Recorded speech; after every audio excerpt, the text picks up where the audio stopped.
শহরের ইতিকথা, ইটের পাজরে লোহার খাঁচায় দারুণ মর্ম ব্যথা। শোনো বন্ধু,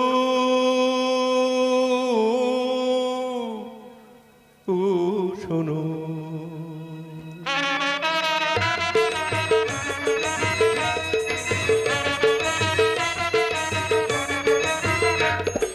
শোনো বন্ধু শোনো, প্রাণীর এই শহরের ইতি কথা, ইটের পাজরে লোহার খাঁচায় দারুণ মর্ম ব্যথা।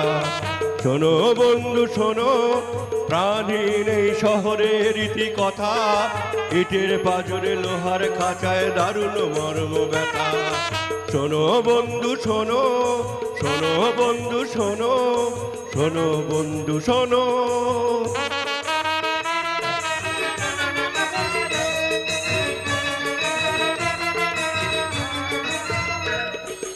এখানে আকাশ নেই, এখানে বাতাস নেই,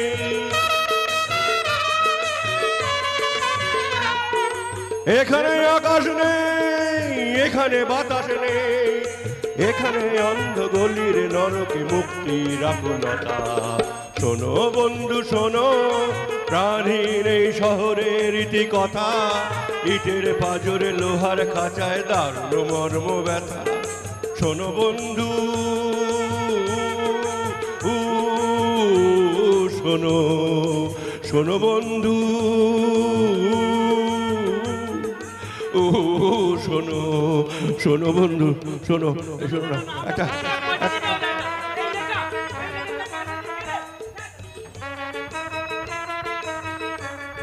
মাস্টার, পত্রিকা বেচে দিন চলবে না। মাস্টারই তো গেছে, এবার মুঠে গিরি করো। আমার এটা চিনা থানার কোয়ার্টারে পৌঁছে দাও, 50টা টাকা দেবো। ছি ছি ছি ছি, পুরোহিতের ছেলে শেষকালে তুমি মদ খেয়েছো? ওই নিজের চোর হয়ে মাতালের বিচার করতে এসো না। মনে রাখো, আমি পুলিশ ইন্সপেক্টর রাজদীপ চক্রবর্তী। অনেক পুলিশের মধ্যে এই সমস্ত রত্ন পুলিশ অফিসার আছে বলেই ধর্ষণ করে ধর্ষণকারীটা মুক্তি পেয়ে যাচ্ছে।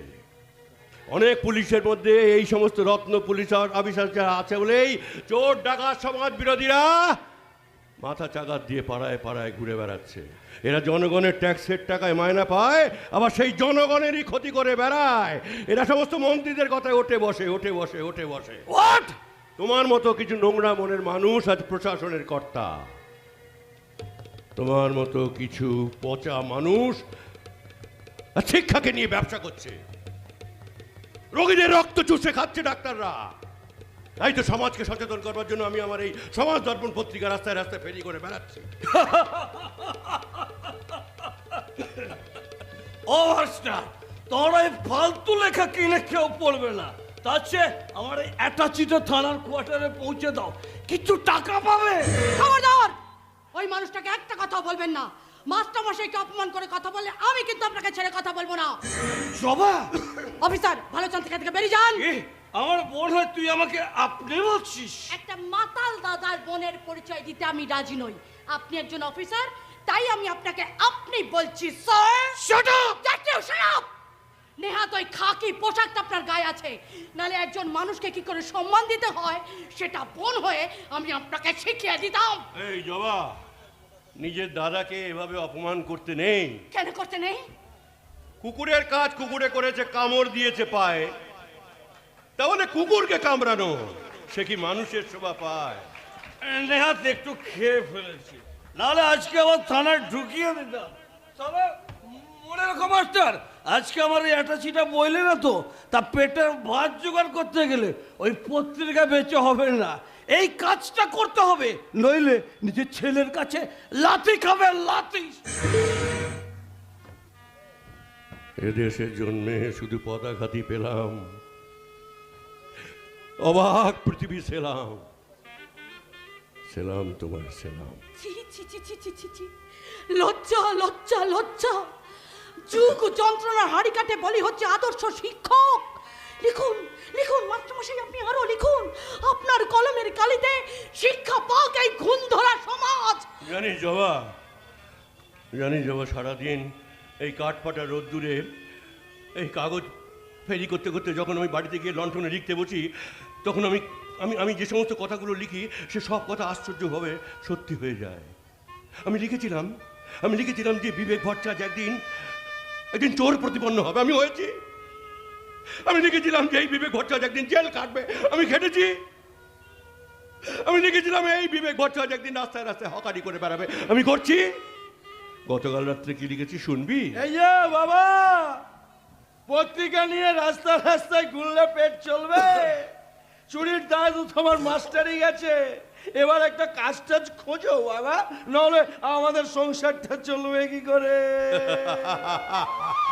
সব সব মিলে যাচ্ছে। মাতাল ছেলেটা হাজির, প্রচুর নেশা করে। আমি লিখেছি যে প্রচুর নেশা করে এই মাতাল ছেলেটা বলছে পত্রিকা লেখা বন্ধ করে রাস্তার ধারে গিয়ে একটা চায়ের দোকান করে বসো বাবা। লোকের এঁটো কাপ ধুলে তোমার জীবনের সব পাপ একদম পরিষ্কার হয়ে যাবে। আপনার বাবা যদি চায়ের দোকানের কাপটিস্ট হয়ে, আপনার বুঝি খুব সম্মান বাড়বে? এই, আমাদের বাপ ছেলের সম্পর্কের মাঝে তুমি কোনো কথা বলবে না প্লিজ। বাবা বলে ডাকার অধিকার আর আপনার নেই। মানে মানে মানে ওনাকে বাবা বলে ডাকলে আপনার হবু শ্বশুর বাড়িতে আপনাকে খুব অপমান করবে। ভুলেও ওনাকে বাবা বলে ডেকে নিজের ক্যারিয়ারটা নষ্ট করবেন না, তাহলে বাড়িতে চেন বগলে দিয়ে যেমন পোষা কুত্তাকে বেঁধে রাখে, আপনাকে ঠিক তাই করবে। তুই চুপ করবে, করবে চুপ। এই জবা, ওকে ওরকম করে বলিস না। ওর মনে যে লাগছে, ওর ওপরের পাশবিক চেহারাটা যাই হোক না কেন, ওর ভেতরটা কিন্তু ওকে নাড়া দিচ্ছে। আরো নেশা করবো, আরো নেশা, আরো মদ চাই মদ। এই, আমি তোমাদের কোনো কথা শুনতে চাই না। শোনো, আমি শুনতে চাই না তোমার এই পাঁচালে। এই হীরা, গতকাল রাত্রে আমি একটা স্বপ্ন দেখেছি জানিস। গতকাল রাত্রে আমি একটা স্বপ্ন দেখেছি। কি স্বপ্ন দেখি বলতো? আমি স্বপ্ন দেখেছি তোর মা মারা যাওয়ার পর তুই তখন একদিনের শিশু, এইটুকু একটা শিশু। আমি তোকে নিয়ে কি করবো কিচ্ছু বুঝতে পারছি না। আমার ধারে কাছে কেউ নেই। তোকে কি করে মানুষ করব, তোকে কি করে বড় করব, আমি কিচ্ছু বুঝতে পারছি না। হঠাৎ মাঝরাত্রে, তুই তখন একদিনের শিশু, মাঝরাত্রে তুই চিৎকার করে কেঁদে উঠছি, ট্যাঁ করে চিৎকার করে উঠছিলি। আমি বুঝতে পারছি না আমি কি করব, আমার কি করা উচিত এখন, আমি কি করব। আমি বুঝতে পারলাম যে তোর খিদে পেয়েছে। আমি দৌড়ে চলে গেলাম রান্নাঘরে গিয়ে ওই বাটিতে করে এক বাটি দুধ গরম করলাম। দুধটা গরম করে নিয়ে ঘরে আসতেই তোর মার ছবির সামনে আমি দাঁড়িয়ে পড়লাম। দেখলাম তোর মা ফ্যাল ফ্যাল করে আমার দিকে তাকিয়ে মিটমিট করে হাসছে। এখন কি দেখছো আমার দিকে তাকিয়ে তাকিয়ে? কি দেখছো তুমি? যাও না একটু ছেলেটার কাছে যাও না, ও কাঁদছে দেখতে পাচ্ছ না, ওকে একটু দুধ খাইয়ে দাও না। আমি বাবা, আমি কি এটা পারি? যাও না, ছেলেকে একটু দুধ খাইয়ে দাও। নিষ্প্রাণ ছবির কাছ থেকে আমি কোনো উত্তর পেলাম না রে হীরা।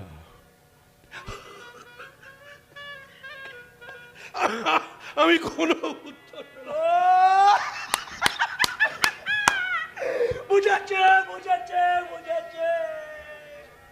তুমি এসব সেন্টিমেন্টাল কথা শুনিয়ে আমাকে বলাতে চাইছো বাবা? পারবে না বাবা, সেটা তুমি কোনোদিন পারবে না। কারণ ডাক্তার অভিমান ব্যানার্জি আমাকে যে রঙিন স্বপ্নটা দেখাচ্ছে, সেই স্বপ্নটা কিন্তু আমি কোনোদিন ভুলবো না বাবা। ভুল করছেন, ভুল। উনি আপনাকে ভোলাতে চাইছেন না, পুরনো স্মৃতিগুলো ওনাকে তাড়া করে বেড়াচ্ছে। সন্তান বাবাকে ভুলতে পারে, কিন্তু বাবা কখনো সন্তানকে ভুলতে পারে না। ঠিক যেমন করে মা ভুলতে পারে না 10 মাস 10 দিনের নারীর সম্পর্ককে, বাবাও বলতে পারে না রক্তের টান।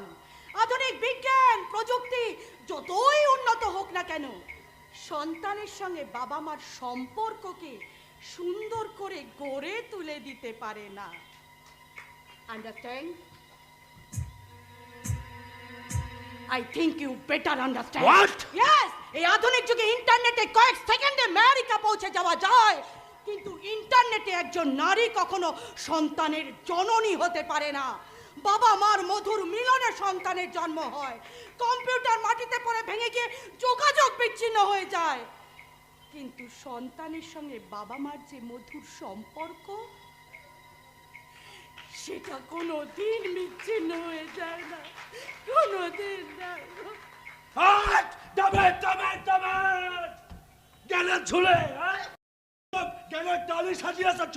আরে শুনবো না, তোমাদের কারোর কোনো জ্ঞানের কথা আমি শুনবো না। কাটো, আরে কাটো এখান থেকে, ফটো চলো। শোনো বাবা, আমি ঠিক করেছি তোমার ওই অভাবের সংসারে কিন্তু আমি আর থাকবো না বাবা। ডাক্তার দা, জানো বাবা, ডাক্তার দা আমাকে একটা নতুন ফ্ল্যাট গিফট করছে, কাল থেকে আমি কিন্তু সেখানেই চলে যাবো। কিন্তু তুই তো আমার ছেলে হীরা, তুই তো আমার ছেলে, তুই আমাকে একটু খেতে পড়তে দিবি না? হ্যাঁ, আরে তুই তো খেতে পড়তে দেবো, তোমাকে আমি আমার সঙ্গেই রাখবো না। তুমি থাকো, একাই থাকো বাবা। 5 জনের সাথে মিলেমিশে থাকতে শিখেছো তুমি। আমি চলে গেলে অভাবের জ্বালায় ওই বাড়ি বিক্রি করে তোমায় খেতে হবে বাবা। আর সেই দিনটা কিন্তু সামনে এসে গেছে, মিলিয়ে নিও। তুমি আমার কথাটা মিলিয়ে নিও বাবা।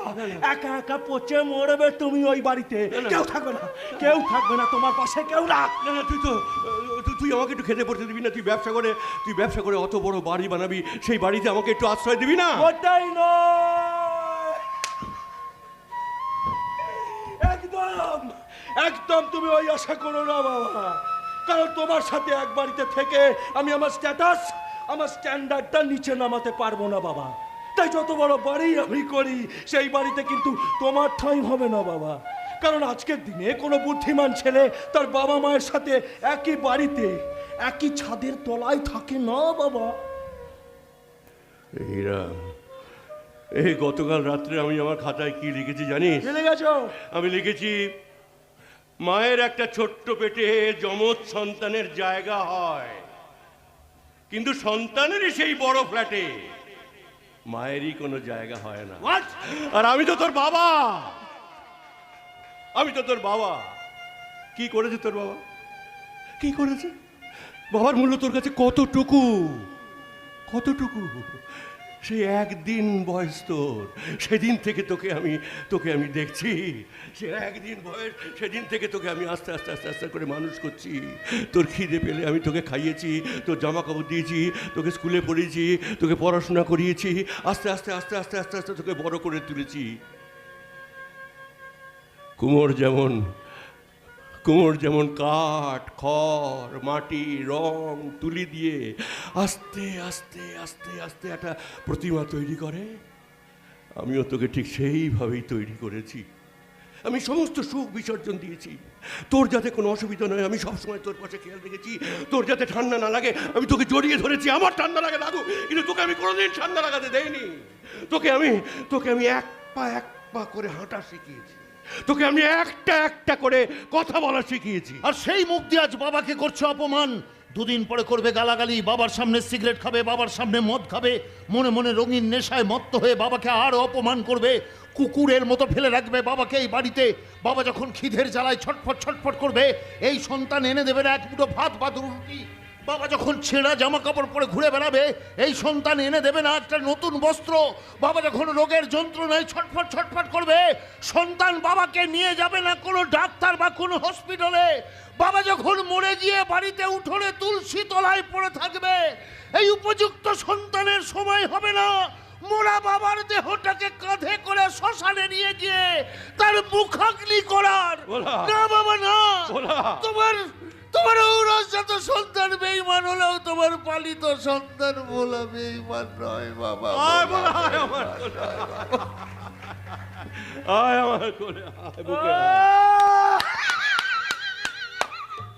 উদলা উঠছে রাস্তার ছালার ওপর, তোমার দরদ একদম উদলা উঠছে বাবা। ভালো চালিয়ে যাও বাবা, চালিয়ে যাও। আর এইভাবে সারা জীবন তো তুমি চালিয়ে এলে, তবে এখানে দাঁড়িয়ে তোমাদের দুজনের এই জ্ঞানের কথাগুলো কিন্তু আমি আর শুনবো না বাবা। তোমাদের সাথে সব সম্পর্ক ত্যাগ করে আজই আমি তোমাদের জীবন থেকে অনেক দূরে চলে যাবো বাবা, অনেক দূরে।